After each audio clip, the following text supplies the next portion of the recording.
বগুড়াতে মাত্র 50 টাকা খরচ করে ঘুরতে পারবা এই সুন্দর রিসর্টে।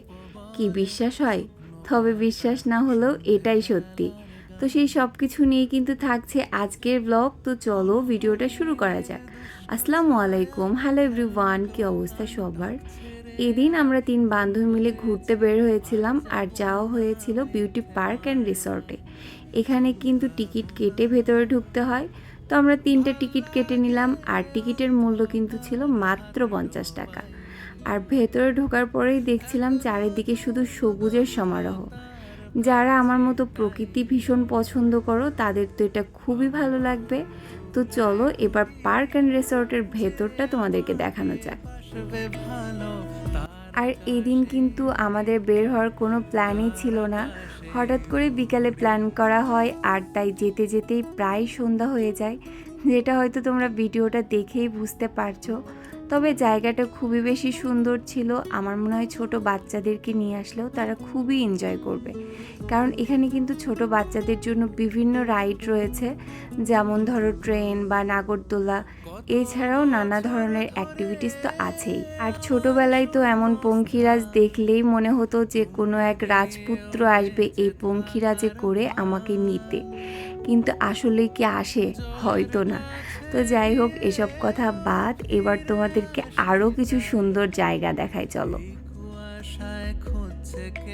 আর এই কালারফুল ওয়ালটা দেখে আমি ভাবছিলাম ভেতরে হয়তো কিছু থাকতে পারে, তবে এত সুন্দর কিছু যে থাকবে এটা আসলে কল্পনাও করিনি। এখানে এত এত সুন্দর কালারফুল মাছ ছিল, আমার তো দেখেই মন ভালো হয়ে গেছে।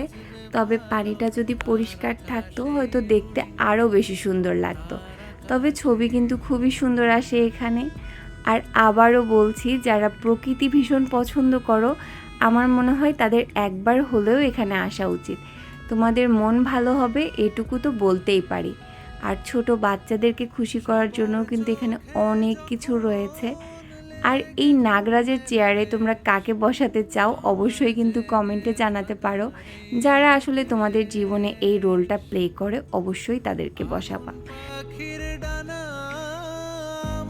আর এই লেকটা দেখে আমি শুধু ভাবছিলাম আমরা ফ্রেন্ডরা মিলে যদি এখানে বসে গল্প করতে পারতাম তাহলে হয়তো খুবই বেশি ভালো লাগতো, কিন্তু ওই যে সময় ছিল না হাতে, তাই চাইলেও আমরা বসতে পারিনি।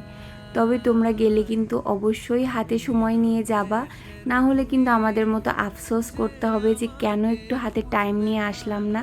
তাহলে হয়তো খুবই ভালো একটা সময় এখানে কাটাতে পারতাম।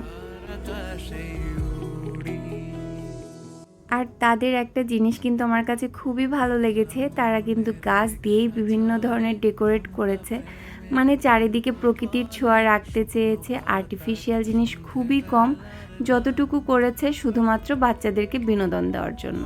এবার তোমাদেরকে লোকেশনটা বলি, এটা কিন্তু শিবগঞ্জ উপজেলার আমতলী গুজিয়াতে গেলেই তোমরা দেখতে পারবা বিউটি পার্ক অ্যান্ড রিসর্ট। তো আজকের ভিডিওটা ছিল এ পর্যন্তই। সবাই ভালো থাকো, সুস্থ থাকো, আল্লাহ হাফেজ।